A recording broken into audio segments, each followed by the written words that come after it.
Morning, folks. Off work again. Rained out, or not rained out, but road still way too muddy to get into the job, so off another day. Wanted to talk a little bit this morning about how I build my saws and kind of why I like X-Torques. To start off with, why I like X-Torques and why I keep an X-Torque is you can still build a really good running saw and have a very fuel efficient saw. You know, I've got to be in pretty large wood and working my ass off to burn a tank of fuel in 45 minutes. If I'm in nothing but smaller wood, it's an hour on a tank. And so, and because I run, nothing but non-ethanol premium and expensive 2-cycle mix, I want it to be as fuel efficient as possible. I don't want a saw that just fucking guzzles fuel all the time. So anyway, that's kind of why I like X-Torques.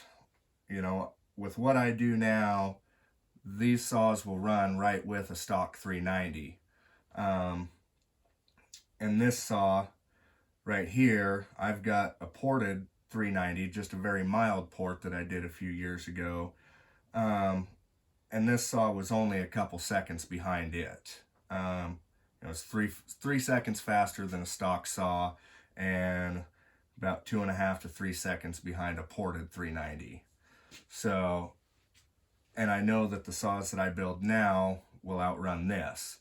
And so, but anyway, I wanted to talk about what I do now versus what I was doing with this saw, and talk about what I think some other guys could do to possibly increase their output on their saws too, especially the guys that are doing a lot of machine work. I'm not saying that what you guys are doing is wrong, but maybe think a little bit about what I'm about to say here. And some of what I'm going to talk about comes from my experiences with snowmobiles. I used to snowmobile a lot, but now because I've got so many kids and so many bills and not enough time, I don't have the luxury of having that hobby anymore. But when I did, there was a common mod that you could do, because I ran 09 M8 Arctic Cat, and there was a common mod you could do. I think it was in 2010 or 2011 they changed their head design, and it would build more mid and top end power. And what they actually did was they decreased their squish area and increased the ramp from the squish area to the combustion chamber. So you'd have like your squish area, and then you'd have a ramp, and then the combustion chamber. And so they redesigned that whole thing, and like I said, they took a lot of the squish area out and reshaped that ramp to make it a little more steep to feed into the combustion chamber a lot better and a lot quicker. And so, how I do this stuff, to some guys is probably going to seem pretty redneck and like maybe I'm cheating, but it's kind of what I have to do because I don't have any fancy porting stuff. I use, let me see if I can get this out of here without throwing everything out. Right here is what I use to do all my port work with. A cheap Chicago Dremel and a flexible Dremel shaft, and this is what I do my porting with. And then to cut squish bands down, I have these mandrels made up. This one's for a 390 and this one's for 372, and I just stick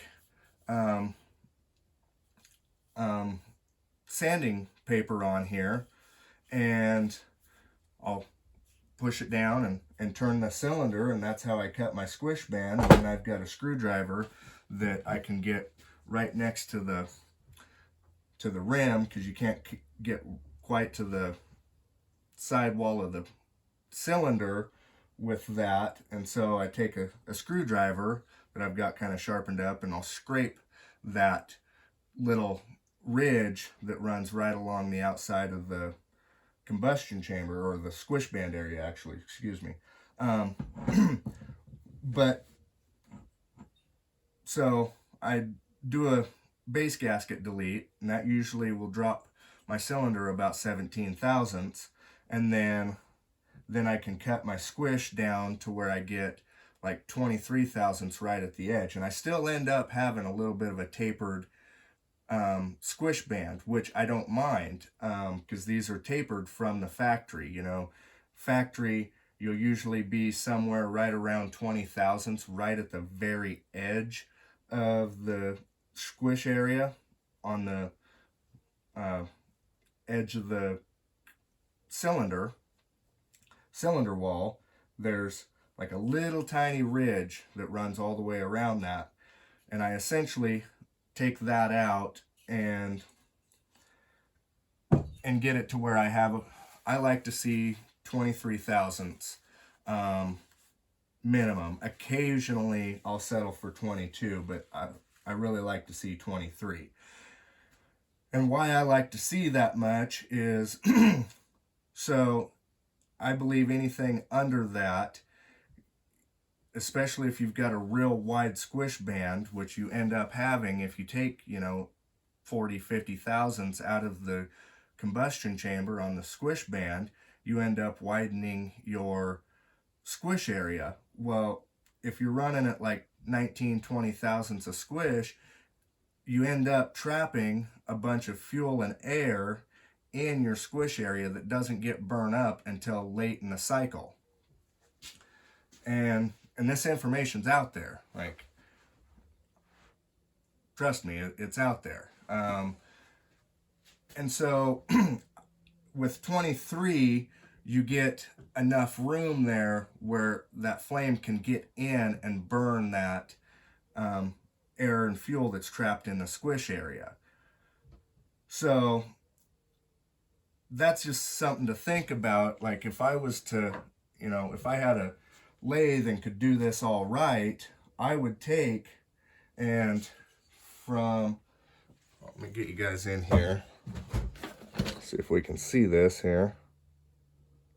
So where it's light there, that's what I cut out of my squish band. And where it's dark, I would take and knock that down at like a 45. So it's not a sharp angle right there. Knock that down at like a 45-degree angle, and maybe even go back a bit farther into where that's clean around there, and give that an angled surface to feed that air up into the top of the combustion chamber better. Because that's where you want all the air to get as much as you can, is to the top of the combustion chamber. And so, like I said, I can't say that it would work, but going off of what I know worked on snowmobiles, that head design, like I said, made a lot better mid and top end power than the previous design that had more squish area and a less steep angle feeding up into the combustion chamber. And their combustion chamber was also kind of funky shaped, and the later head was more rounded. And so that's just something to think about. But anyway, back to what I do with these. So we'll start with the exhaust. So on this one, I ended up with exhaust numbers that were right around 99, which is okay. Since then, I try to shoot for like 102, is what I try and do. And this, I didn't widen at all. Now I widen and square off the port more. I find that gives a lot more torque, and why that is because as the the higher up you raise your exhaust roof, the less downward travel the piston has with compression on top of it, before that pressure bleeds off. You know, you're losing power because that piston's not getting pushed as far down. So when you go from like 99 to 102, you're gaining like 3 degrees of crank rotation, where that piston still got pressure on top of it pushing it down. And 3 degrees doesn't seem like a lot, but it is, especially in a 2-stroke. And so, like I said, now I try and square it off more, so when that does open, it shoots out faster, because if you keep the stock shape on these, it will bleed off and lose some of that momentum that it has to pull the exhaust out with it. And so I try to square it off, widen it a touch, and get that piston to have as much downward travel with pressure on top of it as I can before it all escapes out the exhaust. Obviously on these, you got to do some pretty heavy lower transfer work. You'll see guys who, if they do port these, will cut this all out like you would on the old 372s. And I'm not a fan of doing that, because once you do that, then you're allowing fuel and air mixture to mix in with your strato openings, and then that will carry up into your stratos, and you're essentially don't have a strato saw anymore. You're still going to get raw air in there with it, but it's going to be mixed with fuel and air from the bottom end, and so you're kind of defeating your purpose there. And so that's why I don't do that. I do heavy flowing to get the air to come from the case into the transfers. I'll grind this part back to give it, you guys might be able to see this here. So from like here to here, I'll grind this all down some to give it a little more area. I don't know if it really does anything, but I like to think it does. And then on the intake, because there's really not much you can do with these intakes. So without area, you have to give it time. Like if you don't have a big area to get air and fuel through, you have to give it more time for that air and fuel to come into the saw. And so what I do is I just cut my skirts. I cut my skirts down, and I cut them on both sides because there's lots of skirt in these things. That helps lighten the piston up a smidge, and you can get more intake time with doing that. Plus, with dropping the cylinder down, you gain a little bit there too. And so, but then you run, with more time comes a point where you start getting a lot of pushback into the carburetor once you get too much time on it, because the pressure in the case is greater than the atmospheric pressure outside pushing air toward the case. And so there's kind of a fine line there, and I've had to play with that, but I've got it down to where it works pretty well for me. But anyway, so I cut the skirts on these. Sorry, I had kind of a brain fart there. Cut the skirts, and then, so I didn't on this one, but now I do go in and rough up the intake a little bit. I don't really take any meat out of it, but I rough it up to get more of like that golf ball effect, because air will move over a rough surface faster than it will over a smooth surface. I didn't used to polish exhaust ports. I do now, so I'll be interested to see, like in a couple more years when I tear my new saw apart, you know, to see what the difference is, see if polishing really does keep carbon down. But with this, I mean, it's not bad. It ain't got much carbon on it.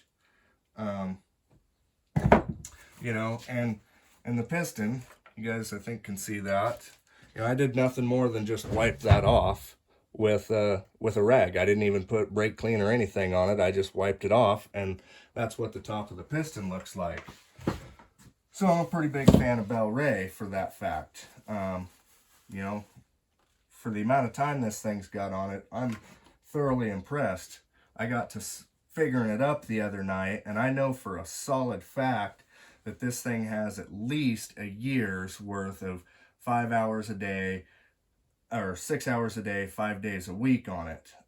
You know, after you count breakup time and missed days and things like that.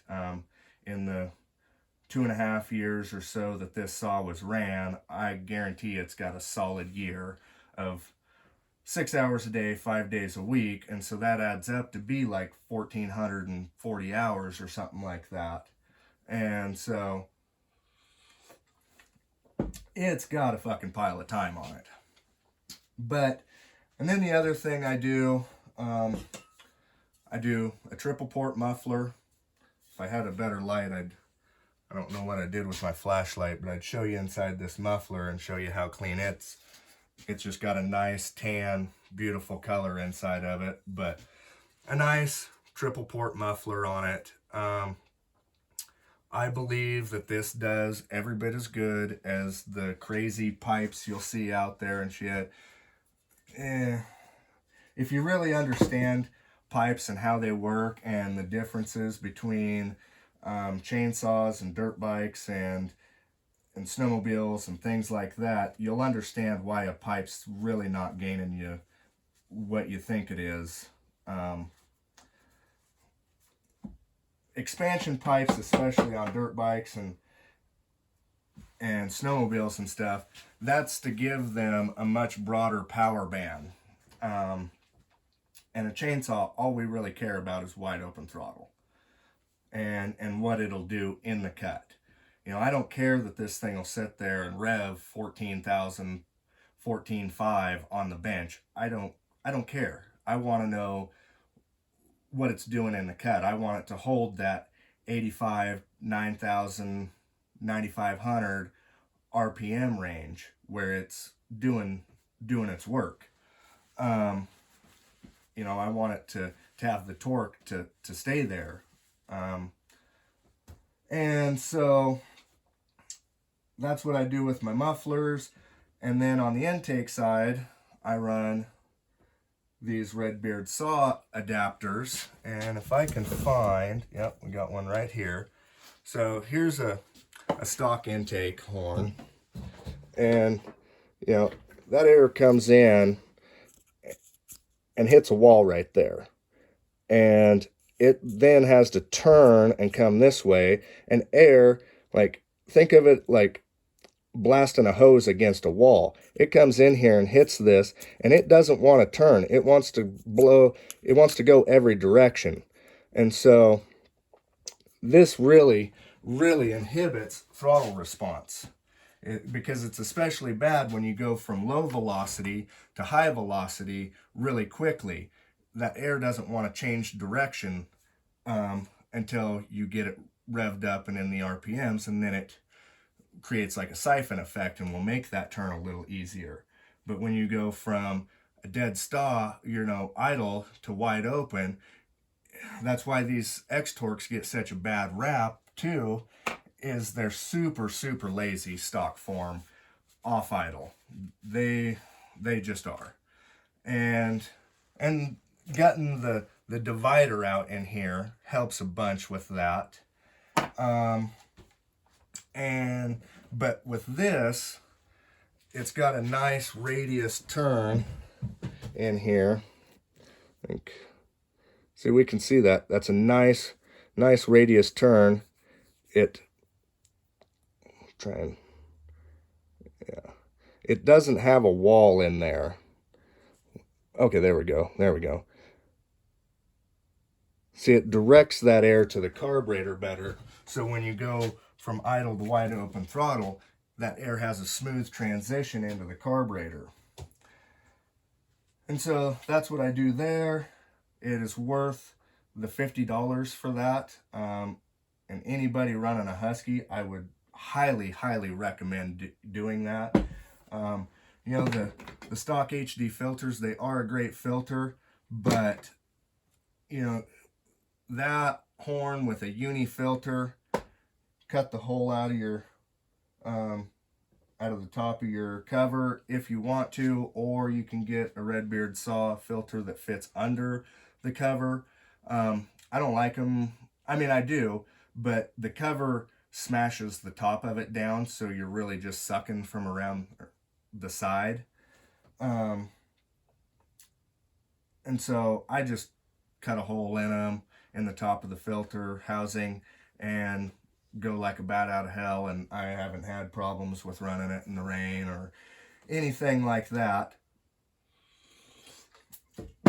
And then I guess obviously the biggest telltale is I run a highway pop-up piston, and that gives me that little bit of extra compression that I'm looking for, along with, you know, dropping the cylinder and getting a little bit longer duration on the exhaust. You know, 102, 103, pretty ideal on the exhaust in my opinion. You know, all these modern saws, they run plenty of RPM. So guys grinding the roof off of the exhaust port, I think you're just kicking yourself in the dick when you do that. Sure, you gain RPM, but you lose torque. So that's how I feel about that. But, you know, in a nutshell, that's essentially all I do. On this one, I did some transfer work. These things, because of how their transfers are set up, you're really limited on what you can do as far as raising the transfers up. Because the caps, you can't really take much out of the cap, and to raise the transfers up, you either end up with a ledge from where your cap comes and meets the transfer in the cylinder. You end up with a ledge, which isn't promoting real good airflow, or you end up with a tapered up transfer, and you definitely don't want them tapered up. I like to see flat roofs on the transfers myself. And so I do a little bit in there, but it's very minute. I kind of do a little bit of redirecting. But, you know, some of this I kind of got to keep for myself, or otherwise everybody will start porting X-Torques, and then I won't be able to pick them up for as cheap. You know, I love it that nobody really likes these things, because I can still pick one of these up brand new for, you know, right around $1,000. And in today's day and age, that's a pretty damn good deal for a saw. And you can find these things used all over the place for freaking pennies, basically. But, and so let's talk another thing about gutting the intake boot and making these a non-X-Torque. So here's something we got to think about when we do that, is there's two different air speeds coming through this carburetor. So on the bottom side, where the fuel and air comes through, there's a Venturi in there. And that increases airspeed on the cylinder side of that Venturi. The top doesn't have a Venturi in it, so it ends up moving at a slower speed than the air coming out of the bottom of the carburetor. And so what you end up having is fuel and air trying to mix with raw air at two different air speeds. And so that fuel and air mixture is grabbing the slower moving air and creating turbulence. And so then you'll end up with lean and rich areas getting into your strato ports, and having lean and rich areas getting into your combustion chamber doesn't do anything good for power. And so, you know, I'd explain the Strato thing and how that works, but that's not really what I'm trying to get into in this video. But just understand that when you're trying to get airs to mix at two different air speeds, it's never going to mix correctly. And so, and you're, like I said, you're just going to always end up with lean and rich areas in that mixture, especially the stuff that's getting into those strato ports. And that's the first stuff that gets into the cylinder, is the air that gets stuffed down into the top of the transfers from the stratos. So anyway, I think I've covered just about everything that I do on these. I do unstop carburetors so I can have full adjustment on them. But yeah, you know, I'm looking for a saw that starts nice. And you'll see guys talk about that all the time, and they'll fire their saw up, run it for a few seconds, shut it off, and immediately restart it. That's not what I'm looking for. I want something that, you know, has been run for an hour. I stopped to put a tank of fuel in it, decided to take a piss, or, you know, maybe go walk through my strip and get a plan for where I'm going next. And because you should always be a few steps ahead of where you're at any given time. And so occasionally I'll like to stop and wander through my strip and get a plan. But when I come back to it 5, 10, 15 minutes later, I want it to start without having to choke it. And I've had really good luck with the way I build these, that, you know, I can let one of these set for 15 minutes, come back and pull it once, maybe twice if we're getting closer to 20 minutes, and it'll fire right back up. No hiccups, no choking it, no nothing.